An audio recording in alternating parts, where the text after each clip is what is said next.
The views and opinions of this broadcast do not reflect the views and opinions of Armed Media, New Productions, and its affiliates. Enjoy the show. No!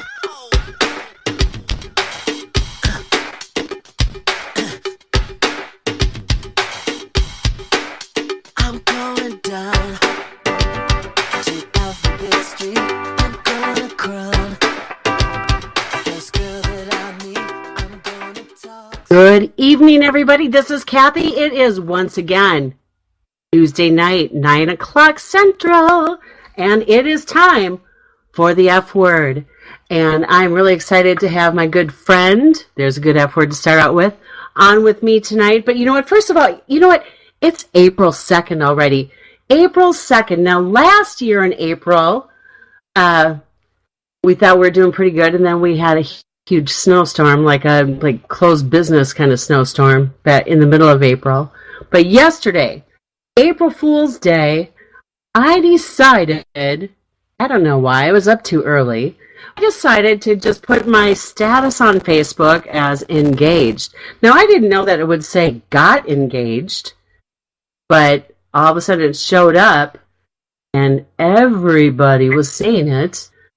And it was amazing to me how many people really don't pay attention to what day it is. But it also showed me how many guys I probably will never date just because of their stupidity of the things that they said. But anyway, thank you again for joining us tonight. I'm really excited to introduce you to a good friend of mine. I mean, in the business that I'm in, you all know Hall of Fame Financial, ECA Marketing, all these different opportunities I've had since 99. I can't even believe I've been in this business for 20 years. Financial services, wanting to make sure people don't outlive their income. That's my number one goal with what I do. But you know what? I've been really fortunate to make some really good friends over the years, and really one that I really treasure is Adrienne Rivette. Adrienne, welcome to the F word. Thanks for having me, Kathy. Yes. Very, very nice to have you on here. I heard that there's somebody else there, though, that is with you. Yes, my son, Micah, wants to say hello on the radio. Want to say hello to everyone? Hi. Hi, everyone. Micah. How was your day? Okay. Good. Was it good? Okay, so are you getting ready for bed? Spring break, so he's up a little late. Oh, well, then that's okay. It is spring break. I was saying, are you going to go to bed now and get ready for school? But no, you're on spring break. Oh, aren't you? Yes, but it is still time for him to go to bed. Oh. It's 9 p.m. So do you want to go back out there and lay down, okay? Love you. Bye, Micah. All right. Well, Micah was on the radio tonight. Write that down in the calendar. He'll be able to go back and listen to himself, too, which will be cool. And then he can let all of his friends know. But, Adrienne, you and I met, I'm trying to think how many years ago. Has it been like 8 years? It's probably been longer than that. It may even have been closer to 9 or 10 years. See, probably, yeah. So, Adrienne worked for a company that I met, and, I mean, you guys literally were really like my second home, kind of.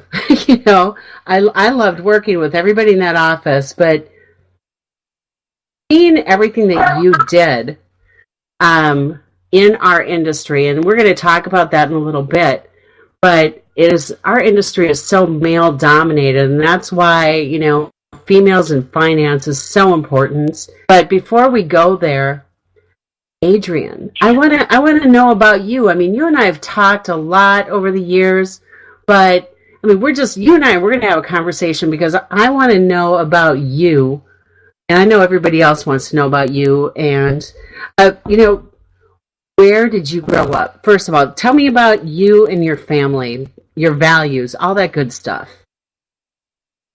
So my parents have been married, but gosh, I think 36 years now. I should know that, hopefully they're not listening.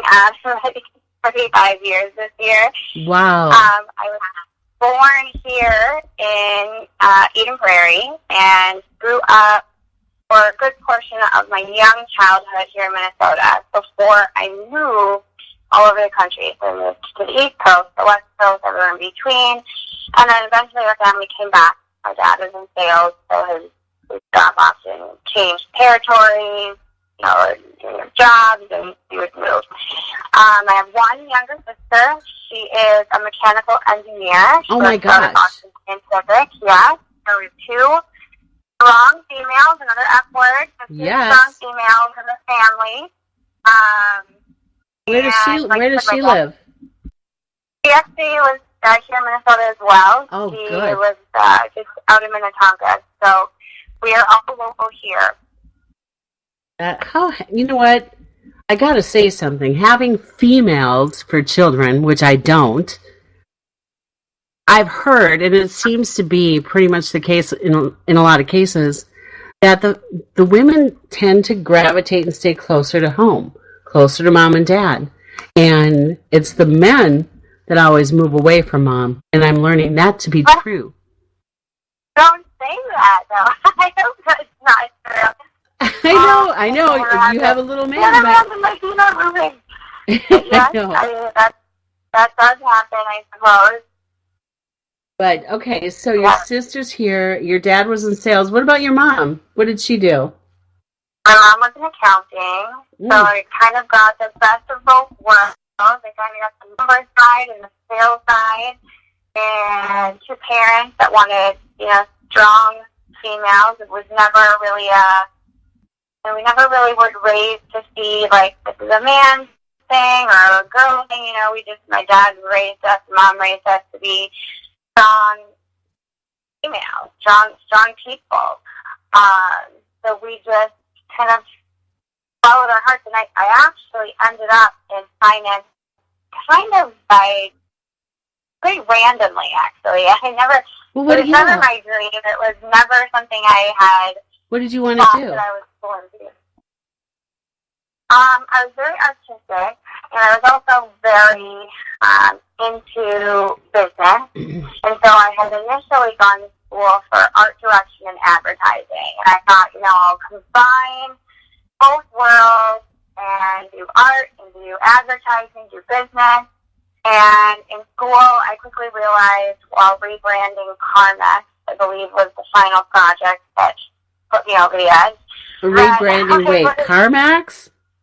Carmex is that big job. Yes. We were tasked with rebranding, and we had to present to advertising executives this whole new campaign. And I realized that the art that I had in mind and the art that I was going to be using were completely different things. And I actually, at the time, was managing a hair salon and doing quite well on their sales side. And one of our customers approached me, another strong female, and said, you know what, I want to have you come into my real estate firm. I'll help you get your license. I'll teach you the ropes. You can be my assistant. And I ended up getting into real estate. So that actually became my passion. I still have a very large passion for real estate. But at the time that I entered the real estate market, it's funny because my first home I sold in 9 hours. Sold in 9 hours is a piece of junk property that my broker didn't want to sell. She gave it to me. She said, you go ahead and spread your wings. This is your own listing. And I sold it in 9 hours, and I thought for sure I was going to be the next real estate mogul. But this was back in 2005, 2006. Everything was moving very quickly. And then I got a very harsh reality when the market crashed.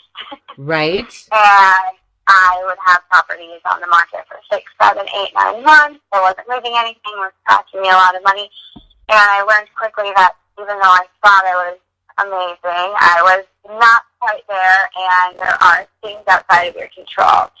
So I ended up going into the financial world at that point. And how did you end up there, though, from real estate? Did you know somebody? I actually did real estate for quite a long time after I got into the financial industry because I still have that passion for it. So I held on to my license and still built some properties. But for my full-time job, I found a firm, a broker-dealer firm that is local. It was a branch of Terra, basically, which is a large broker-dealer. Uh-huh. And I kind of started from the bottom. You know, I had a lot of background in marketing and bookkeeping. I used to keep all of the books for the brokerage firm that I worked for in real estate. And I did all their administrative functions as well because I was her executive assistant. So I kind of looked for an administrative role that had a lot of upside potential. And I've always been very intrigued by finance. And, it looks, when you're young, to be so glistening and glamorous and so much money. And so, I thought, hey, let's give it a shot. They approached me and wanted to hire me. And I started out in operations and bookkeeping and marketing for this firm, and within a few years, I had grown into leading their operations, leading their money, care planning, selling my own insurance, etc. So it just kind of became my new home, and I was good at it. And from there, I left that firm after about 4 years and went to my last firm I was at, which I was at for 1 year. Okay. Yeah. So I've known you almost the whole time while you were there. So, yeah. Adrienne, so that's what's so amazing. Now, one of the things that I heard you say, you said, hey, so was your boss female then in the finance area? In my real estate. Real estate, okay. Not in any of my finance. And I think in real estate it's pretty common to see a lot of female brokers out there in England. Right. In finance, it is few and far between. There's hardly any young people going into the industry at all. And of those going in, I would say it's probably 90% male. It's just one of those industries that has always been a boys' club. Oh, good old boys' club even. That's the good old boys' club. Yeah. And it's definitely for someone like me who likes a challenge. Mm-hmm. That kind of was something that intrigued me. I want the challenge, and I want to break down barriers, and I want to, be on an equal playing field. So it's something that I actually liked about it, for good or for bad, and I've seen both sides of that. But definitely, it's intriguing and something I think is slowly changing. Well, really slowly. And having been, I started in the industry in 99. Like, it literally, Adrienne, it dawned on me like a couple weeks ago that's 20 years ago. I mean, I just was like, my whole body like had goosebumps, and it freaked me out. And I didn't even, it was like, it was a sick feeling, because I went, wait, because that means I'm 20 years older, and I don't feel like I act like it. I feel like I'm the same person I was, except for I had a newborn. Mason is going to be 20 next week. That's crazy.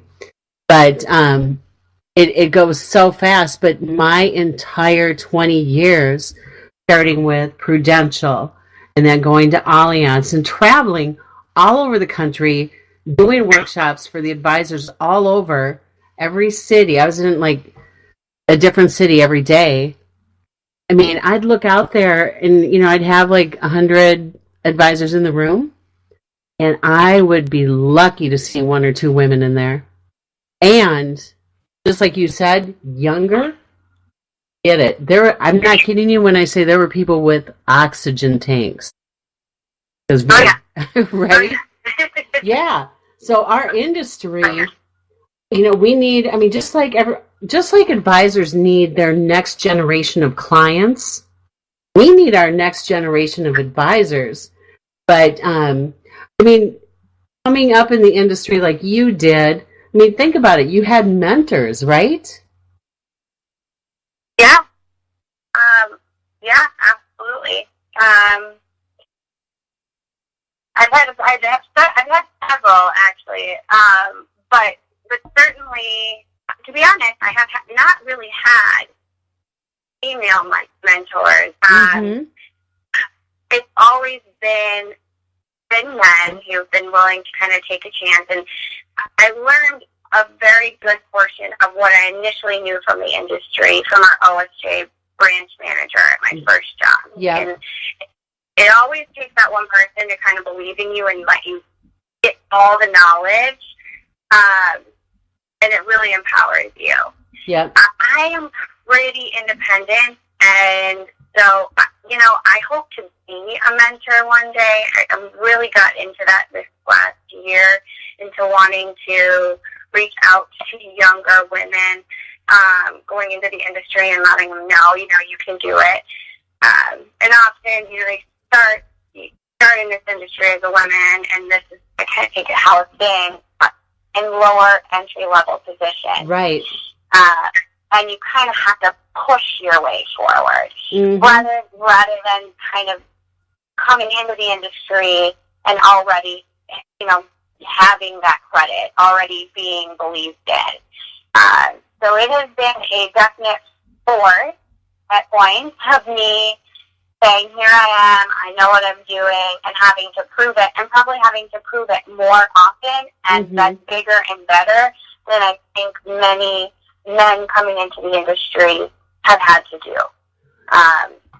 But again, it's one of those things where, you know, it only takes a couple of people to believe in you, a couple of times to prove yourself, and eventually, you know, things will change.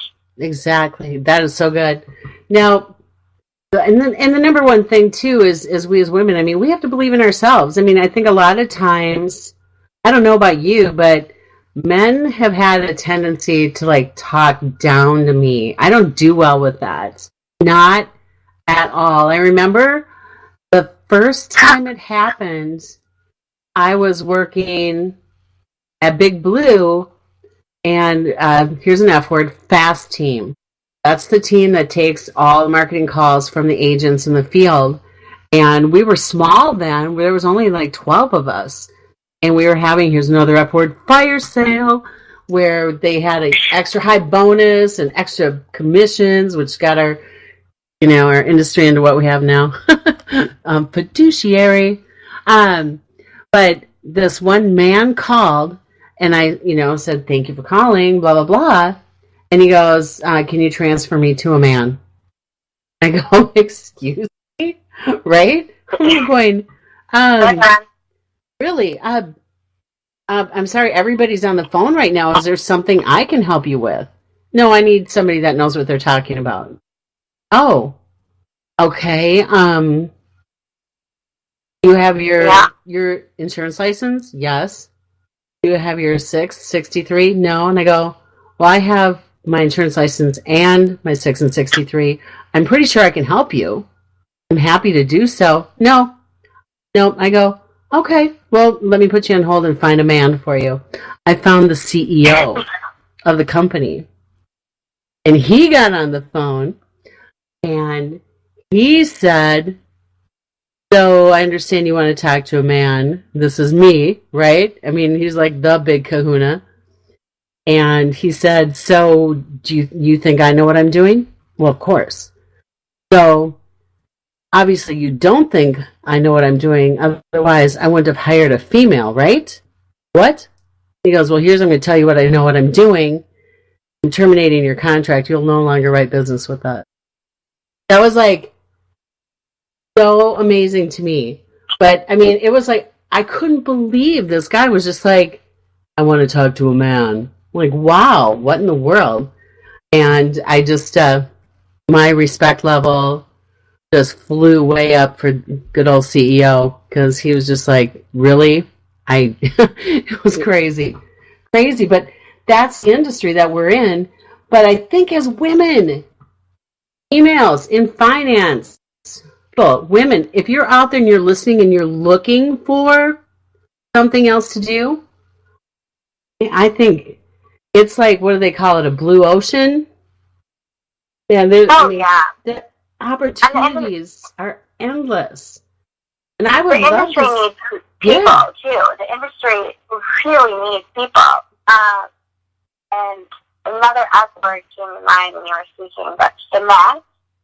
And I think that women tend to have that more so than men, and the ability for people to trust them. You know, back, especially through kind of the Bernie Madoff era that we both worked through, that kind of little boys club got exposed, and obviously the information era has gotten exposed. Yeah. And it has led to a lack of trust in the industry, and there are plenty of good men advisors, men in this industry. There are many, many, many, and I'm very grateful to a lot of them who definitely helped me in my career. But there is a certain finesse that a woman has, a certain trust factor that makes you have the ability to be so successful, especially as a client-facing type of person. Completely. Well, another word makes me think of it too is empathy, but if you change that to an F word, that'd be feelings. You know, being able to feel what, you know, show the empathy of what they're going through and really be able to relate to it. And, oh, by the way, ladies, most likely we're going to outlive the men. We deserve to, I think. But, I mean, honestly, Adrienne, think about that. Think of like all the clients over the years that you've dealt with, right? That their husband died. Oh, yeah. The husband died. Oh, yeah. And then they're going to fire, there's a big F word, their advisor. Because guess what? Mr. Male Advisor didn't build a relationship with the female client. He was doing the good old boy thing, right? So we've got a whole different ball of wax, because I think they're saying, what is it, like 60% of the wealth is controlled by women now, and it's going to go up even higher. Because every day as the baby boomers get older, there's a 10,000 baby boomers a day turn 65, but those women baby boomers are outliving the men. So then you have to think about the longevity. So the whole financial aspect of it again. Going back to the female side of things, Adrienne, that's where we are. Right? Yeah. Look at you. I mean, let's use you as an example, okay? Single mom. Oh, I'm a single mom too, but my kids are grown. But you've bought a home. I mean, look at what you've done on your own without a partner. Yeah, absolutely. And absolutely. So if you were to like give some advice to let's say like a 25-year-old single mom, what would you do as a 25-year-old single mom to set yourself up to be the age you are now, which I'm not giving out, but to be in the situation that you're in financially? Absolutely. There's a whole lot of advice. I was that single mom at 25, like 26. No, 25. Had my son at 25. So did I.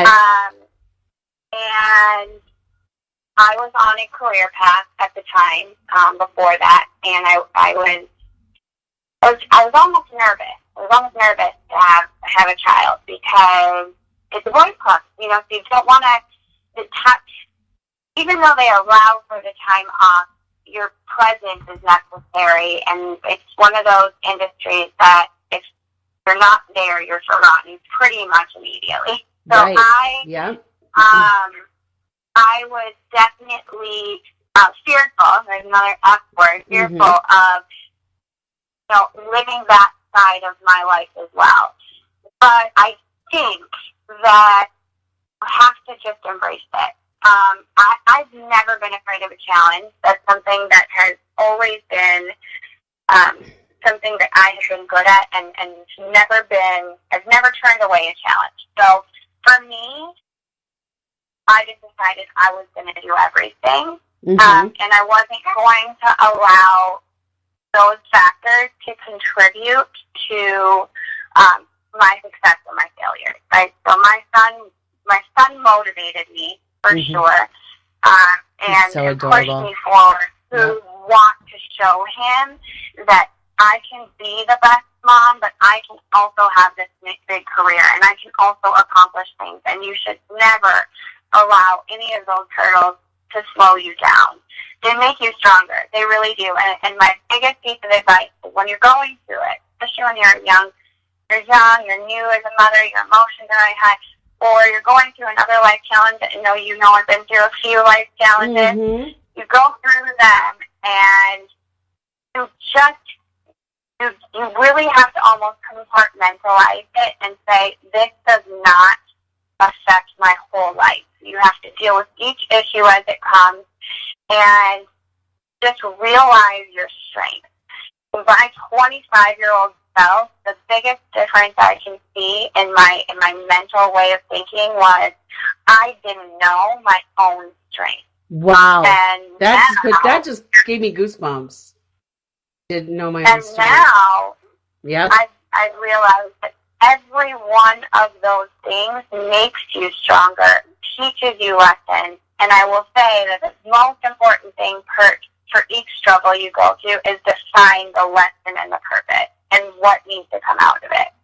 You focus on that rather than the issue itself, and it will grow you immensely as a person and as a woman. And females out there, you are so incredibly strong, so much stronger, no offense to men, but so much stronger than men because, as a woman, as a single mom, and you know this, yep. You have to be mom, dad, better at your job than the men, and right. You have to be better at being at home, and you have standards that you have to keep your own self to, whether that is, appearance, because it is a big deal. I mean, women have so many pressures on them to be so perfect in so many areas that make it so much more challenging. And I think the biggest challenge for any single mom, as I'm sure you can attest to, is time. Right? Yes. It's time. Right. Find time. Find time for yourself. Find time for your kid, and realize that every struggle is going to make you stronger. And I think that's probably the biggest advice. And accept failure, and go, okay, I didn't live up to my own expectations, but that's okay. I got tomorrow. I'm going to do better. You learn from it and you grow from it. And you said exactly. I mean, everything is done for a purpose. It's there to make you stronger. And if you look at it as like, okay, if you can take the negative and make it a positive learning experience, sometimes at the time, my gosh, being a single mom, I had Keaton at 25. It was like, okay, wow, I have a whole different purpose. It's all of a sudden it stops you dead in your tracks because it's like, I got to drive different. All of a sudden your responsibility level is so much higher. But now you start thinking about definitely financial side of things and trying to do what you can to not live paycheck to paycheck like so many people do. I'm going, Dave Ramsey. So many people get themselves in that big debt merry-go-round. And so at my church, that's enough word, you guys, faith, right? But at my church, they're doing, it's called Financial Peace. And I decided to go. Number one, for the main reason was I've just recently committed to going to this church on a regular basis. And I go with my youngest son. And I look at it as a great way to spend time with him and his girlfriend. But to get to know new people, network. And because of it, being the industry that we're in, listening to what people need, what people are looking for. Because then, guess what, Adrienne? We can tailor presentations to that in our industry, get in front of clients. Because there was not just like younger 20-somethings in there, because there's people my age, people older than me, that are wanting to figure out how to get out of debt. So, there's so many great things that we can be doing. Learning and continuing to learn and mentoring. But Absolutely. I think that's something I've learned along the way that has probably pushed me forward in my career. Networking is so big, and relationship building. There's something that females do better than anyone, And that is being able to get out there, meet people, talk to people, listen to people, like you said. Mm-hmm. But those connections that you make and those relationships that you build, and I, having been in the industry now for almost 15 years, I have long-lasting friendships and relationships. And, when you are in this industry, there's times where you have to lean on a partner or ask a partner to come in and help you with a seminar, to come in and help you with a conference, speak somewhere, for a new career path, whatever it may be. Those relationships that you will make and need to make immediately, and anytime you can are going to help you going forward. Oh, exactly. And you know what? I've got this amazing base of women friends from early on in my career that we still, we call ourselves the divas.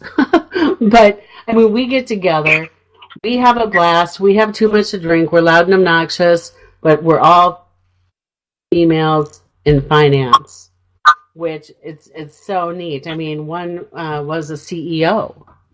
So we're talking like some really high executive roles of women, which is so obviously they're paid less than their male counterparts. That's another time, but it's so nice because I think women who really get this world tend to want to gravitate towards each other and help each other. Like you said, do a workshop.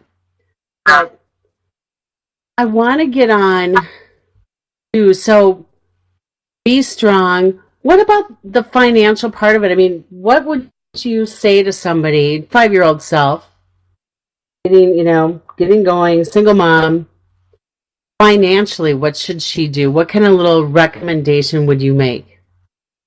Absolutely. Start small. I think sometimes we tend to, wanting to be the best at everything, wanting to have that goal accomplished. But people don't realize starting small. And when you're a single mom, you know that every dime is going somewhere. I can't tell you the number of times that I would write and rewrite my budget for paycheck over and over when I first had my son. But you've got to start small. You've got to start saving somewhere. You've got to start being responsible in other ways. So things that I would do is, it can be as simple as collecting change. No longer use this cash anymore. I don't do that. But I would just, every day, whatever, I'd come up with these daily amounts that I was allowed to spend or whatever. I would always take that and I'd subtract a couple of dollars. And every day I would put that away. And you don't touch it. You got to put it somewhere far away. And, obviously budgeting is one thing, but starting with small investments. It's something I got into a few years ago of investing in things. And investing in the stock market can be fun. Getting an insurance policy if you aren't, really comfortable with figuring out what to invest in. But just putting away little amounts of money and watching it grow. And it's funny, as you watch that money grow, how much more you want to actually put in. Right. And then the things that you want to purchase don't seem so out of reach. Mm-hmm. And a huge thing is making stable, purchases. A big thing for me was purchasing a house, right? That was a huge thing for me. And it can be a lot of money, but it's a great investment. And so you have to start thinking in terms of, what can I turn these things into? Right, down the road. It started out small for me. It did. And honestly, when I was 25 and I had a newborn and I was paying for diapers and formula, I had very little money, if any, per check that I was able to put aside. It just wasn't. But, as we got a little older, I started thinking about the future, and I would put little bits in here, little bits in a brokerage account, definitely making sure that you and your family are going to be protected should something happen to you. I had a very rude awakening last year where I was diagnosed with cancer, And those, when you're 25 and 26 and 27, even me, I'm still in my mid-30s, you don't think about mortality, and you don't think about your children and what's going to happen to them, because it's just not something that people tend to think about until you're faced with it. It just isn't. You can't really comprehend it until you've been there. Mm-hmm. But I wish that my 25-year-old self would have thought a little bit harder about it, because it's not a good feeling to be in a situation that you're trying to fight out of, and also worried about what if you don't. So you have to think of things like life insurance, like estate planning, like, trust for your children, even if it doesn't have any money in it, getting them established and doing the things that will get you set up for the future, or even just for the just-in-case scenario, because it takes a lot of pressure off of you going down the road. So, you may not think of it at 25, you may not think of it at 30, hope at 30, like I was, you won't need it. But if you have those things in place, then the pressure is not there. You just don't have the pressure of worrying about those physical things and technical things that need to be done to protect you and your children or your family. Wow. And you know what, Adrienne, first of all, when I think about your last year, it literally puts tears in my eyes. And knowing, how hard you fought. And failure was not an option. That was not even in your vocabulary. And I'm sure it wasn't even in your mind, because it was like, no, you're gonna get through this. But it's so true. I remember being 25 and my Lutheran Brotherhood agent coming over and me crying my eyes out, saying, you need to put life insurance on your child. I'm like, what? I don't want to, are you kidding me? Why would I want money off of my child? And they're like, trust me, it's going to build cash value, blah, blah, blah. I didn't know anything about it. But 25-year-old self, I wish I would have known a heck of a lot more than too. So knowing that we all have unexpected things, and I think it's so important. Will you do me a favor, and will you share with people what happened to you? And because I think awareness needs to be made, so people realize that it is real, folks. And if you don't have yourself, there's disability, there's so many different kinds of insurance, but the best thing is the mental insurance, right? Oh yeah, absolutely. Yeah, so I can share a little bit about it. So, last year, a little over a year ago, I was in cancer, pretty advanced stage melanoma. Where was it? And, I'm young, melanoma. Mm-hmm. I'm young for any cancer, really. And I was at my peak of health. I am a health freak. Anyone who knows me knows I'm a gym rat. I eat healthy. I eat clean. I'm very into that health world. And I actually got very into it about 4 years ago now, to get healthy and to ensure I stay healthy. So at the peak of my health, where I felt that I was at my best, I was diagnosed with cancer. And how did you find it? I just noticed a mole basically on my leg and knew something was wrong. I knew something was wrong. I actually called my mom that night and said, Mom, I have cancer. She told me I was crazy. You don't have cancer. You're super dramatic. Which is true. I am super dramatic. Because you're cancer like me. Yes, we both are. Yeah, cancers are dramatic. We have a flair for that. Yeah, flair for the dramatic. But I was correct, and 2 days later, I had it removed, and I was diagnosed. I had a couple of surgeries, and it had spread into my lymph nodes, so I had to have those removed, and ended up having to go on a form of chemotherapy called immunotherapy. And thank God for the advancements in medicine the last 5 years, especially as it relates to cancer. There are treatments out there, and they're coming out every single day that are just amazing and completely new. But so it was quite a struggle. It was quite a struggle for me.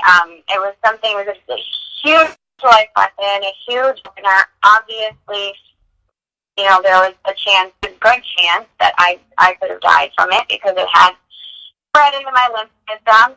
But I just never looked at it that way. I've always been that person, and I think I alluded to this earlier, where I like a challenge, and I deal with challenges. I just deal with them. Mm-hmm. So for me, it wasn't necessarily, oh my God, I'm going to die moment. It was more, okay, I have this whole next hurdle to jump while still trying to maintain my career. And I worked through treatment. I worked pretty much through the entire treatment up until I got pretty sick from the treatment, and I ended up being out for close to 2 months from it. But for the most part, I kept working. And I think for me, it was partly because I'm crazy and partly because I needed that outlet. Right. I needed to keep my mind busy. I'm not one that wants to sit and dwell on it. I'm like, okay, let's just push forward. I think mentality is such a huge thing. If you act sick, you feel sick, and you'll be sick. If you don't act sick and you decide you're just not, for me, I was like, I don't know if it was denial or just like your adrenaline or what, but I was just like, I'm not going to deal with this. Yeah, I have cancer. We'll go through our treatments and let the doctors handle this, and I'm going to handle my life. But, I was fortunate enough to have a support system, have a career, have the right insurance in place, both disability and life insurance. There we go. And having trust documents in place and knowing and having, wills in place, all these things that are awful and horrible to go through when you're going through them, but it's so necessary. And, I would have never in a million years thought I would be that person in my 30s to be going through something like that. But I saw my father go through it at almost the same age. My dad actually had Hodgkin. Oh, wow. He was in his mid-30s, and he actually is still here. Stage 4. What? Yeah, Wait, what? 20% chance. Yeah, he had a very, very advanced stage. And I saw him prepare for it and him pull through it and him move on. So for me, that was all I ever really thought about was like, well, I guess we have a history of cancer in our family, but we also have a history of surviving it. So I just kind of pushed through. Right. But, if you don't have those things in place financially and you don't have a good support system, family, friends, whoever is your support system, then you aren't going to get through it. You just aren't. You've got to find a way to mentally be strong through that. So that's just amazing. Now, did you go? Did you get second opinion, or did you? Oh yeah. Tell people because people have to fight for their health. They really do. Oh yeah. Don't just take some doctor's word saying poo-poo, right? Oh, it's nothing. You are your only advocate. Right. Don't let anyone think you are not your only advocate. It does not matter what any doctor tells you. For one, you should always get a second opinion, regardless if you agree or disagree with the doctor. If you think they're the best doctor in the world, you trust them, I don't care. Go get a second opinion. For me, I switched doctors. I switched clinics. I switched doctors. I sought out the experts in every piece of the puzzle. So I see the top melanoma doctor that I could find. I saw, and let me tell you, I banged down that man's door. I ended up seeing him on my son's birthday at Friday at 6 p.m. I made him stay after in his clinic to see me because I called his clinic every day until he let me in for an appointment. Wow. Oh, yeah. And, he's an amazing doctor, and he's done a great job with me. But the point of that is you have to fight for yourself. No one else will. And you have to advocate for yourself because no one else will. And the reality is doctors can only diagnose what evidence they have. They're not you. They don't feel what you're feeling. They don't know you like you know you. So it is so important to be a part of your care and to get the knowledge. I mean, I've researched things probably way too much. My friends would tell me to stop, but like, you got to get, knowledge really is power. So you need to understand it and advocate. Did you at any time feel defeated? Yeah, there were several times. And often it was over silly things. The ability not to work was huge for me. I only took a few days off after having my son. If I could work, I worked. That's just what I did. So being taken out of that was a struggle for me. Physically, I'm a young female. I have a lot of life ahead of me. Hopefully a husband one day. And that's like a little advertisement, guys, just to let you know. Yeah. I'm kidding. You have to interview through me though. I have to vet everybody. Okay. So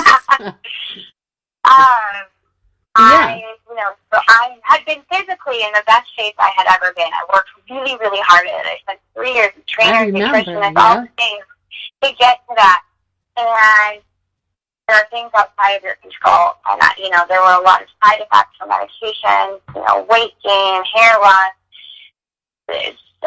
scars from surgeries. I mean, you name it, I had it. So they may seem like a very small price to pay, and now they seem like a very tiny price to pay. Right. But we are women, and those things get to you. So there were definitely times where I felt defeated, and no one likes being in hospitals. So there was obviously times in the hospital where I was like, oh my God, get me out of here. But I never really gave up. It wasn't until I felt defeated that I never felt like I wasn't gonna make it through. Well, the reason why I wanted to ask you that, because you are such a fighter. People need to know that it's like, it is okay to feel that way, but also pull yourself back out. Let yourself feel it, because you're going to feel it, but also know what your strategy is, I guess, right? Just is like, okay. Oh, yeah. I have a 24-hour rule. You can have your 24 hours. Anytime I would have a mental breakdown, I had 24 hours. And I allowed myself the time to cry about it, be emotional about it, process my thoughts. Then you got to move on. Yeah. You can't live in it. You can't live in those feelings. You got to feel them, and you got to move on. And the best thing is having a plan. So, especially with things when it comes to health, because, and you're aware of this, there's always a plan, but there's always a setback. And there's always something that comes up. And those weren't in the plan. And for mothers, there's always, you always plan. You plan your day, you plan your children, your children's activities, you plan your meals, you plan everything. Right. So having a plan for me was always the biggest thing. So whenever there was a setback, or whenever there was a change, I was, again, advocating with my doctors. I would call them. I'd call their cell phones, their houses. I didn't care. We were getting a plan together. And once I had a plan, I execute the plan until the plan needed to change. And that is what you have to do. But you also can't bottle those feelings up. You've got to feel them. Right. Because, and that goes for anything, heartbreak, whatever, health things, losing someone, financial things, losing a job. You got to feel the emotions of it, but you got to give yourself 24 hours, and then you got to pick yourself up, and you just got to move on and figure it out. Because dwelling in that stuff is just never going to get you to your goal. Well, and it's not healthy. I mean, it's almost like a cancer itself. You let that stuff just, control your life. I mean, you're never going to get better. You stay in that mode. That, Adrienne, is such good advice. I mean, I remember back, this is a long time ago, when my ex-husband was over in Iraq, and it was my 10th anniversary. And I pictured my 10th anniversary being a lot different than having my husband in a war. And I remember that day because I had to stay strong. I had 3 little boys. And so I couldn't, if I had my feelings, if I had my scared times, I would do it. Like I'd cry in the car when I'm driving home from work. I would have my alone moments. But that day in particular, I gave myself a day. I just said, guys, play outside. May 29th was the anniversary. My neighbor came over. She brought over some champagne. But I said, you know what? No, I want to lay here and I want to cry. And then I was like, okay, I'm done. Had to have it. Yeah. Have the little pity party or whatever you call it. On and fight. I think one thing about you is you put the capital F in fight in everything you do. And it's such a I like testament. to think of the Aaron Brockovich of the industry. There we go. Well, and I called you the Femme Fatale of finance. Oh, I like that too. Isn't that a nice one? I think that's a good one. I might have to use that. I will let you. You are. It will be on the marquee for the show tonight, so you will be known as the Femme Fatale of finance. All right. But here's what I want to challenge you to, Adrienne. Here's something because I know, where you're at in your life right now. But there's something that we talked about tonight that I think would be really good. Is we look for a way for you to mentor women in our industry. I think that would be so fulfilling. How's that for a word? Yeah, another good F word. I like it. Because there was a program that I did called Women, Money, and Power. And it's still very relevant. But, really looking at our futures, I think we could have some really good things put together, a good women's program to get more women into the industry. And what I would like to, really reach out, ladies, if you have any questions about the industry, you've been thinking about a career change, give us a call. Hall of Fame Financial, 877-941-5273. Give me a call. I can definitely introduce you to Adrienne. But Adrienne, how cool would it be if we've got a team of women going out and speaking to women and empowering women, right? I would love it. I would love to do that. I think we could have something absolutely outstanding, and then we're taking care of that 60% right now. Going to be even more in just a couple of years. But I think we're onto something. But everybody, I want a new event, Kathy. We're going to have to do a whole new event. Yes. No, we will. Trust me. And I have some calls. I have some meetings this week set up for just that. So stay tuned. But everybody, I'm guilty. Adrienne, now I want to check my whole body for other moles because I'm so guilty of laying out extensively my whole life. So we'll get checked. I never did, everyone. So I never was a tanner, never sat out in the sun, never did those things. So go get checked. So seriously, how do you get it then? I'm unaware. Well, it's funny. I had my genetics tested, nothing there. One thing I found really interesting during one of my crazy research benders is that, especially for all of us up here in the Minnesota, Midwest, where there's winter, actually a vitamin D deficiency can lead to your detriment. So, exactly, for calcium, it's bad for your skin. So, actually taking vitamin D supplements is another thing.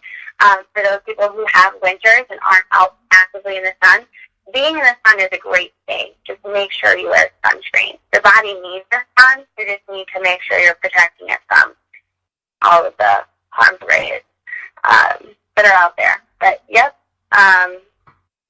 So, nobody is fake. There's nobody is safe from anything really. So honestly, You can't. I mean, if you drive in your car and the sun is shining on you, you know, you could get a sunburn. I mean, people just don't even think about that. But I think of all the years that I laid out with baby oil. Not gonna lie, if I didn't have baby oil, I'd use cooking oil. Pretty lame. But it's like I should be a walking cancer. Oh, I don't. You know, it's like, ew, it's kind of scary. Yeah, but right, so everybody, just be careful. Just check yourself out, and if anything doesn't feel right, go in. Have to be our own advocates. We have to fight because we all want a long future. Along with our future, you got to take care of your finance. See, I'm throwing all these F words in. Get them all in. I'm trying. But, you know, get your finances set up so you don't outlive your income. Because, ladies, you're going to outlive those men. And we're all going to have a good girls' week down in Cabo when we do. Sorry, I'm just kidding. Not really. But, not really. So it's just really important. I'm so excited that Adrienne was able to make it on here tonight. I know that we're putting together some really amazing things. Stay tuned. You're going to hear about them. But, Adrienne, it's been so wonderful having you here tonight. It means the world to me. Thank you for having me. Yes. It's been a blast. I'll come back. Yes. I'll come back. You know what? You know what I might throw out to you is a spot that I have called the Financial 15 that I do. I kind of went away from it for a little bit, but I'm looking for somebody to fill the Financial 15 every week. So think about it. It'd be financial topics, whatever you want, for 15 minutes every week. So let's do it. So let's do it for sure. And I think in line with emails in finance, you've got our Femme Fatale of finance, Adrienne Rivette. People, when you see her picture, you're going to understand why I say that. But not. You know what, though? Here it is. She's beautiful, but she's so smart. Don't underestimate her. Don't underestimate us females at all. Everybody, thank you for joining me on the F Word, and we'll talk to you next week. Thank you, everyone. Thank you, and good night.